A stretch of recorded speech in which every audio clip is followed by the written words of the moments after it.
और बिकवाली का मौका आज कई सारे स्टॉक्स में दिख रहा है और उसकी वजह है आज की क्लोजिंग के बाद होने वाले कुछ बदलाव। ये बदलाव हो रहे हैं MSCI, Morgan Stanley composite index. Morgan Stanley नाम की जो फॉरेन ब्रोकरेजेस है उन्होंने एक इंडेक्स बना रखा है। उस इंडेक्स में वो अपने हिसाब से शेयर अंदर बाहर करते हैं, फॉर्मूले से हिसाब से, मतलब ऐसा नहीं उनकी मर्जी से। उन्होंने भी एक प्रॉपर फॉर्मूला बना रखा, तरीका बना रखा है। उससे वो कई सारे शेयरों को अंदर लेते हैं, कई सारे शेयर को बाहर करते हैं और उसके हिसाब से उन शेयरों में खरीदारी या बिकवाली आती जो इस इंडेक्स को फॉलो करने वाली FIs है वो करते हैं।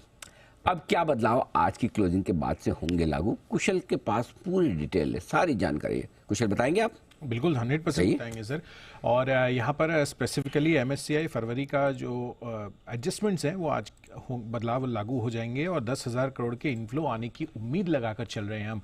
यहाँ पर specifically MSCI emerging market index में भारत का वेटेज 17.9% से बढ़कर करीबन 18.2% हो जाएगा और साथ ही MSCI में भारत की वेटेज जो है हिस्टोरिक हाइस पर आती हुई दिखेगी। MSCI ग्लोबल स्टैंडर्ड इंडेक्स जो कि इनका मेन इंडेक्स है, जिसमें पॉसिबल इंक्लूजन है PNB, BHEL, NMDC, union bank of India और GMR एयरपोर्ट में। यहाँ पर अगर आप इन्फ्लोज की बात करेंगे तो PNB में सबसे ज्यादा करीबन 1550 करोड़ रुपए के इन्फ्लोज आ सकते हैं। साथ ही BHEL में लगभग 1370 करोड़ रुपए आने की हम उम्मीद लगाकर चल रहे हैं। साथ ही NMDC, UBI और GMR एयरपोर्ट्स है, यहाँ पर 1200 करोड़ से लेकर 1340 करोड़ तक के इन्फ्लोज भी आते हुए देख सकते हैं। तो ऑल इन ऑल यहाँ पर लगभग 6 से 7 हजार करोड़ के इन्फ्लोज एक्सपेक्टेड है जो यहाँ स्पेसिफिकली जो इंक्लूजन में आते हुए नजर आएंगे। साथ ही कुछ एक स्टॉक्स में आपको जो वेटेजेस है वो बढ़ती हुई दिखेंगी और कुछ एक स्टॉक्स में वेटेजेस घटती हुई भी नजर आएंगे। चुनिंदा नामों में ग्लोबल स्टैंडर्ड इंडेक्स में जो 12 स्टॉक्स की वेटेज बढ़ेंगी उसमें जोमैटो,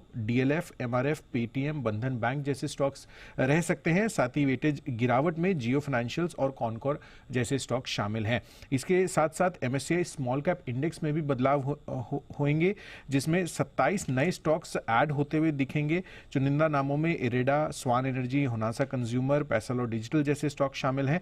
वहीं यहां पर स्मॉल कैप इंडेक्स से 6 स्टॉक्स बाहर भी होते हुए दिखेंगे। इसमें एक्सपेक्टेड है प्रेस्टीज स्टेट, स्टोरेंट पावर, RVNL जैसे स्टॉक्स। इनफैक्ट वेटेज इंक्रीज और डिक्रीज में भी 14 स्टॉक्स की वेटेजेस बढ़ेंगी और 6 स्टॉक्स की वेटेजेस यहां पर घटती हुई भी नजर आएंगी। बट आपको फोकस लार्जली जहां पर बड़े इनफ्लोज और आउटफ्लोज होते हुए दिखेंगे वो है MSCI ग्लोबल स्टैंडर्ड इंडेक्स। बिल्कुल, तो MSCI ग्लोबल का बदलाव होने जा रहा है और कुछ इनफ्लोज आउटफ्लोज बड़े वाले इस समय आपको आते हुए दिखेंगे। तो कुछ शेयर्स में ऑलरेडी आई थिंक एक्शन शुरू हो रहा है, बट ज़्यादा एक्शन हम देख रहे हैं आखिरी आधे घंटे 45 मिनट में होता है। तो इन शेयर्स पर रखेंगे नजर और देखते हैं MSCI बदलाव का क्या कुछ बदलाव लागू होता है। शुक्रिया कुछ। इसमें एक चीज़ है दीप, काफ़ी सारे स्टॉक्स ऐसे जिनमें आज इन्फ्लो है, तो वहाँ पर आपको ध्यान रखना है कि जैसे इन्फ्लोज आज खत्म होने के बाद फिर थोड़ी खरीदारी आना कम हो जाएगा। मसलन जैसे भेल एक स्टॉक जो मैं 142 से रिकमेंड कर रहा हूँ, हमारा टारगेट 240-250 का था, उस टारगेट तक पहुँच चुका है, आज भी 230 हुआ है। तो मेरा पॉइंट है कि शॉर्ट टर्म में एक बार जैसे प्रॉफिट बुकिंग आ सकती है इन स्टॉक्स में। ये जो MSCI के दम पे इतने भागे हैं, वापस आए 210-215 के आसपास तो आप एंट्री कर लें अगर मिले नीचे 200, और इन्वेस्टमेंट के लिए आज से लेना है तो 200-210 कभी मार्केट के मूड के साथ खराब हो जाए। तो जिन जिन PSU स्टॉक्स में बड़ा तेज रनअप हुआ है और वहाँ पर अगर आज खरीदारी हो जाती है तो फिर फॉलो बाइंग के पहले, और जो हाई पर अभी भी चल रहे हैं इसलिए कि MSCI इंडेक्स में इंक्लूजन है, वहाँ पे थोड़ी प्रॉफिट बुकिंग करके नीचे के लेवल का इंतजार करना चाहिए, ये ध्यान रखें। क्योंकि जिन जिन शेयर, अब क्या होता है तेजी के मार्केट में, तो क्या होता है कि और खरीद कोई फ्लोटिंग स्टॉक साफ हो गया और तेजी, जब मार्केट थोड़ा सहमा हुआ है तो फिर क्या कि जैसे फ्लो खत्म होते हैं तो थोड़ा स्टॉक नीचे आता है। उस हिसाब से थोड़ी सी इन स्टॉक्स में आप हल्की सी सावधानी रखें, नीचे आए तो आप लेने का सोचिएगा। ठीक है सर, गॉट इट।